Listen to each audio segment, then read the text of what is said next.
किशोर तिवारी किसी के बीच में नहीं बोलते। और शाजिया इल्मी, आप मेक योर पॉइंट, 40 सेकंड्स। देखिए, कोलकाता में जो हुआ है उस पर चुप्पी है, और जब बात हो रही है महाराष्ट्र की, कितने खुलकर उद्धव ठाकरे जी बोल रहे हैं। आपको लगता नहीं कि कोलकाता की बच्ची के साथ जो कुछ हुआ, और वो जो डॉक्टर बिटिया है उसकी कोई कम अहमियत है? वो किसी तरह से कम नागरिक है उस नागरिक से जो जिसका रेप या बलात्कार किसी और राज्य में होता है। मतलब आप ये सोचकर और देखकर कि किस राज्य में क्या है, अब उसके हिसाब से अपना दिखाएंगे आपका अपना गुस्सा या आक्रोश। सदमे में पूरा देश है, आक्रोश में है वो सारे हमारे छात्र साथी, और आप उनको पॉलिटिकली प्रायोजित कह रहे हैं। और आप चुन रहे हैं कि इंडिया घटक के जो दल हैं अगर वहां पे हो, तो आप क्या कह रहे हैं भाई साहब? ये अब राजनीतिक शय दी जा रही है उनको, सबूतों को नष्ट करने की कोशिशें की जा रही हैं, सर्वर से डिलीट किया जा रहा है फुटेज। आप क्या कह रहे हैं? माँ बाप को मिलने नहीं दिया जा रहा है क्या? लोगों को राज हो रहा, ये लोगों को राज नहीं हो रहा। भैया आपको भी करनी चाहिए, अगर आप इसको राजनीति कह रहे हैं ना, तो इतनी गंभीर मसले पर भी आप अगर अभया की माँ बाप के साथ खड़ा होना राजनीति है तो आपको करनी चाहिए। अगर उस बच्ची के माँ बाप के साथ इस वक्त हम मिलकर काम करेंगे, राजनीति है तो मैं सबको करनी आपको चाहिए, हाथ जोड़ के बोल रहा हूँ, इस विकार पर काम होना चाहिए। नहीं है राजनीति आप कर रही है, जगह नहीं अपराध हुआ, आप राजनीति कर रही जानते हैं। है। मैं अभी आपको बताता हूँ ना, शामिल थी शीला दीक्षित ने, इतनी संवेदनशीलता से मुझे कहना पड़ेगा, मैं कांग्रेस पार्टी की तारीफ करूंगी कि शीला देखिए आप है ना, इस तरह के बयानात दिए और जो चलिए मैं आप कबूल करता हूँ, नहीं बिल्कुल बिल्कुल, इसमें कोई डाउट नहीं है। आपने ये बात, क्योंकि जब निर्भया का इंसिडेंट हुआ था तब हम भी कवर कर रहे थे, और वाकई शीला दीक्षित ने बहुत ही मैच्योरिटी के साथ उसको हैंडल किया था। अब उनका स्वर्गवास हो गया है, वो इस दुनिया में नहीं है, लेकिन बड़ी मैच्योरिटी के साथ हैंडल किया था। लेकिन वो जो पार्टी निर्भया इंसिडेंट के बाद जिसका जन्म हुआ, वो अरविंद केजरीवाल की पार्टी थी। करप्शन और निर्भया के इंसिडेंट के बाद उस पार्टी का जन्म हुआ। सोचिए उस पार्टी ने इस विषय पर कुछ बहुत बड़ा प्रदर्शन करा हो, या आपने किसी ने देखा नहीं होगा। ये भी विडंबना है, ये भी विडंबना है इस देश की। लेकिन मेरा पॉइंट ये है, मेरे साथ अनुराग भदौरिया भी हैं, मेरे साथ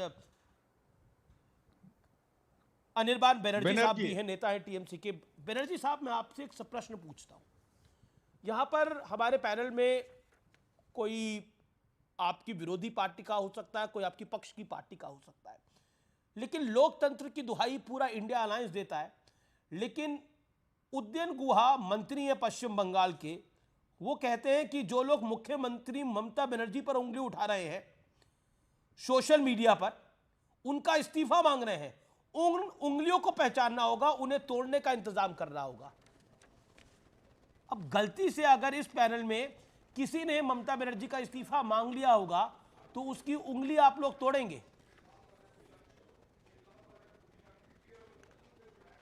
अनिर्बान नहीं, वो भी देंगे और महाराष्ट्र कि हमसे पूछ रहे हैं? अच्छा बिल्कुल बनर्जी साहब, आपसे पूछ रहा हूं। पहली बात तो यह है जी, पहली बात तो यह है कि इस्तीफा कोई मांगने से उनके ऊपर ऐसा कुछ करने का बात किसी ने नहीं किया है।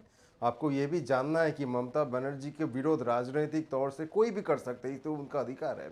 लेकिन ये क्या आप ऐसा कह सकते हैं कि ये हुआ है? मैं माफ़ी चाहता हूँ बाकियों के पास कि ये मुझे बोलना पड़ रहा है कि मैं चीफ मिनिस्टर का बलात्कार करना चाहता हूँ, ये सब कहकर कुछ लोग प्रोटेस्ट कर रहे हैं।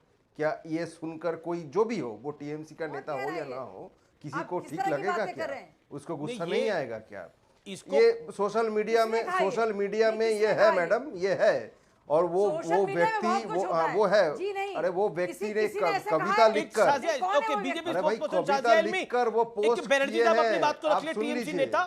Okay, then you can make your point. Okay mister Banerjee, लेकिन मिस्टर बनर्जी क्या आपको, अच्छा इसके अलावा आपके कई और नेता है जो बहुत सारे बयान दे चुके हैं। एक ममता बनर्जी के सीएम ममता बनर्जी के एडवाइजर हैं, वो कह रहे हैं कि लड़कियों की नाइट शिफ्ट नहीं लगानी चाहिए।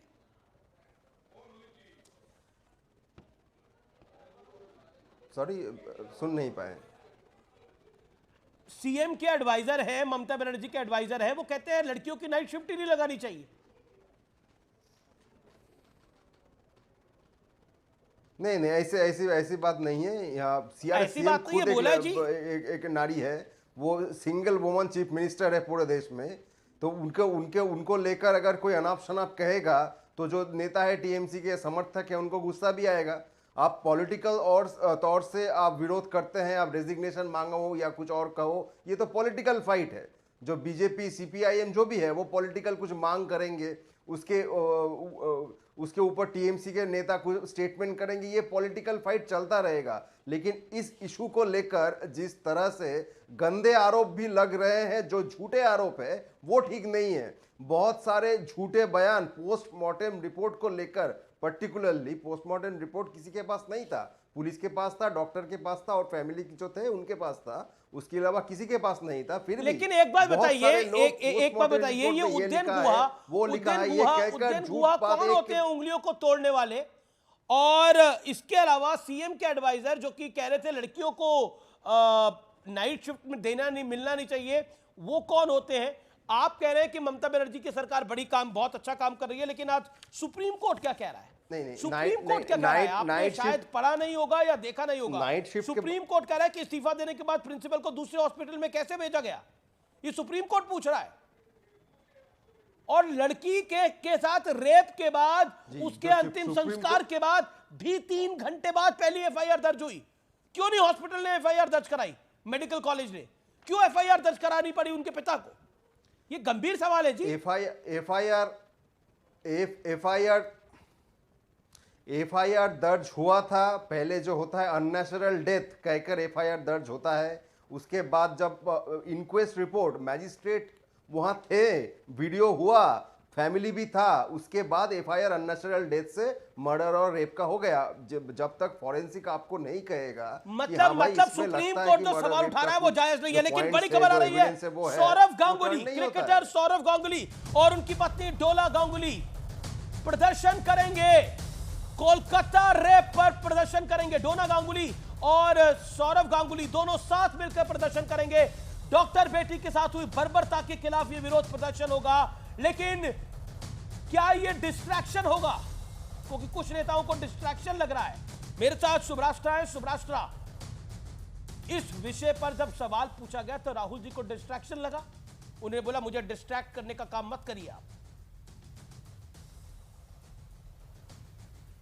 आमिष जी, कांग्रेस पार्टी और राहुल गांधी से तो मुझे महिला सुरक्षा और महिला संबंधित किसी भी इशू पे बहुत गंभीर बयान आए या बहुत गंभीर कार्य हो उम्मीद नहीं है, क्योंकि बहुत सारी उनकी ऐसी नेत्रियां हैं जो कांग्रेस पार्टी छोड़ चुकी हैं, आज दूसरी पॉलिटिकल पार्टीज ज्वाइन कर चुकी हैं, सिर्फ इस वजह से कि उनके साथ पार्टी के अंदर ही अन्याय करने की कोशिश की गई। तो उस लीडर के बारे में मैं क्या बोलूं। लेकिन जिस तरीके से एक पर एक केस आज वापस उखड़कर आ रहे हैं, वो इसलिए आ रहे हैं आमिर जी, क्योंकि पूरे देश में महिला सुरक्षा को लेकर गुस्सा है और ये क्रोध जायज है। ये क्रोध केवल महिलाओं का नहीं है, ये क्रोध समाज का क्रोध है। बदलापुर में जो हुआ वो इसी चीज का परिचायक है। आप देखिए, अगर हम बंगाल की बात करें तो बंगाल में आज भी सुनने में आ रहा है कि ममता बनर्जी सड़कों पर हैं। अब ये जो नौटंकी चल रही है वहां, वो किसके लिए सड़कों पर है, किसके खिलाफ सड़कों पर है? सरकार उनकी है, लॉ एंड ऑर्डर उनके हाथ में है। तो मुझे मामला समझ में नहीं आता क्यों सामने नहीं किया जा सकता है बदलापुर की घटना और कोलकाता की घटना को, क्योंकि प्रथम दृष्टया जो आपने कहा कि बदलापुर में कोई किसी भी चीज के कवर अप की कोशिश नहीं की जा रही। दूसरी बात, आप देखिए महाराष्ट्र में क्या शिंदे जी के साथ जो भी नेता हो या कोई भी पॉलिटिकल पार्टी हो, क्या वो डिफेंस में उतरी है? क्या उनके घोषित या अघोषित प्रवक्ता सोशल मीडिया पर या टेलीविजन पर आकर के ये बताने का प्रयास कर रहे हैं? एक सवाल आपसे मेरे को पूछना पड़ेगा, कहीं आपने ममता बनर्जी का इस्तीफा तो नहीं मांगा था सोशल मीडिया पे या चैनल पे? क्यों? क्योंकि मैंने मांगा तो जो मंत्री है वो तो वार्निंग दे रहे हैं। तो मैं वार्निंग दे रहे हैं तो मैं उनकी वार्निंग को धता बताते हुए कह रही हूं कि मैं पूरे देश में एकमात्र महिला मुख्यमंत्री हैं। अगर उन्होंने अभी तक इस्तीफा नहीं दिया है और वो सड़कों पर उतरी हुई हैं तो वो सरेआम ड्रामा कर रही हैं और उनको रिजाइन करना चाहिए, क्योंकि लॉ एंड ऑर्डर उनके हाथ से इतना फिसल चुका है कि उनके अपने मंत्री, उनके अपने विधायक, उनके अपने मुख्यमंत्री से नहीं मांगेंगे आप इस्तीफा? सड़कों पर प्रोटेस्ट कर रहे हैं। मणिपुर के मुख्यमंत्री से इस्तीफा आप नहीं मांगेंगे? तो अगर आपके पास, उत्तर प्रदेश के मुख्यमंत्री से इस्तीफा आप नहीं मांगेंगे? इस्तीफा दीजिए, ये तो सिंपल सी बात है। और इस देश का कोई भी नेता, इस देश का कोई भी मंत्री, चाहे वो कितने भी बड़े पोजीशन पर क्यों नहीं हो, एक सिटीजन को ये डिमांड नहीं कर सकता कि आप ये बोलेंगे या नहीं बोलेंगे। ये तानाशाही है और हम तानाशाह प्रदेश में नहीं रह रहे। मुझे जिसकी इच्छा होगी मैं उसका रेजिग्नेशन मानूंगी। आप मुझे मानसिक रूप से दिवालिया घोषित कर सकते हैं इस चीज के लिए, लेकिन आप मुझे बोलने से रोक नहीं सकते। ओके, विवेक कह रहे हैं कि ये सिलेक्टिव है, ये सिलेक्टिविज्म है करना नैतिक। आप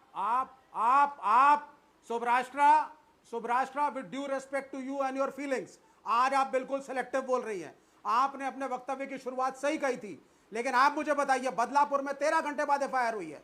शिक्षा मंत्री को रिजाइन इसलिए करना चाहिए, उस स्कूल में लड़कियों का वॉशरूम क्लीन और मेंटेन करने के लिए there was no female attendant ever, males कर रहे थे।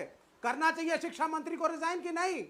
अगर चीफ मिनिस्टर नहीं तो यह बड़ा आसान होता है, प्रेसिडेंट रूल लागू करो।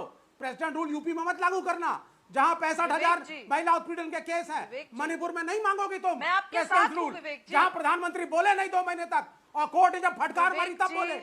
You are selective. आप अगर हम बंगाल में लड़े, हम बंगाल में ममता बनर्जी से आज भी लड़ रहे हैं, लेकिन हम बीजेपी को मौका नहीं देंगे कि जाकर के अनरेस्ट क्रिएट करो और गवर्नर को भेजो जाकर के, और वो जाके प्रेसिडेंट को कन्विंस करे कि प्रेसिडेंट रूल लगे, क्योंकि वो ऑपोजिशन का स्टेट है। मणिपुर में सब कुछ बढ़िया चल रहा है, उत्तर प्रदेश में सब अच्छा चल रहा है, महाराष्ट्र में सब अच्छा चल रहा है, तब आपकी बोलती बंद रहती है बिल्कुल, तब कोई प्रश्न नहीं आता आपसे। तब महिला मैटर नहीं कर रही। ये अब देखिए, अब आपने विवेक आपने बोला, अब सुब्राष्ट्रा को राइट है अपनी बात को रखने का। सुब्राष्ट्रा जी, उत्तर प्रदेश पे सुप्रीम कोर्ट ने नहीं बोला, मणिपुर पे सुप्रीम कोर्ट ने ये बयान नहीं दिया जो आज दिया है। सुब्राष्ट्रा जी, अगर विवेक जी को लगता है कि मैंने स्पष्ट रूप से शिक्षा मंत्री का इस्तीफा नहीं मांगा है महाराष्ट्र में, तो ये गलत है, तो मैं उनके साथ हूं। किसी भी प्रदेश में किसी भी तरीके की इस तरीके की घटना होती है, जिम्मेवारी लेकर लोगों को रिजाइन करना चाहिए। लाल बहादुर शास्त्री ने जो नैतिक परिमाण रखे हैं राजनीति में, उनका पालन होना चाहिए। अब आप संतुष्ट हैं विवेक जी? बात रही जहां पर मणिपुर की, जिस आवाज में मैंने इरोम शर्मिला की घटना पर अपना वक्तव्य दर्ज किया था, उसी अंदाज में मैं आज भी मणिपुर पर बोलूंगी। लेकिन तब आप लोग सब चुप थे क्योंकि आपके नैरेटिव के अनुसार चीजें चल रही थी। आज मणिपुर पर बोलना फैशनेबल हो गया है, क्योंकि यही मीडिया जो कल तक इग्नोर कर रही थी मणिपुर को, आज कवर कर रही है। इसीलिए मणिपुर पर मैं आपके साथ नहीं हूं।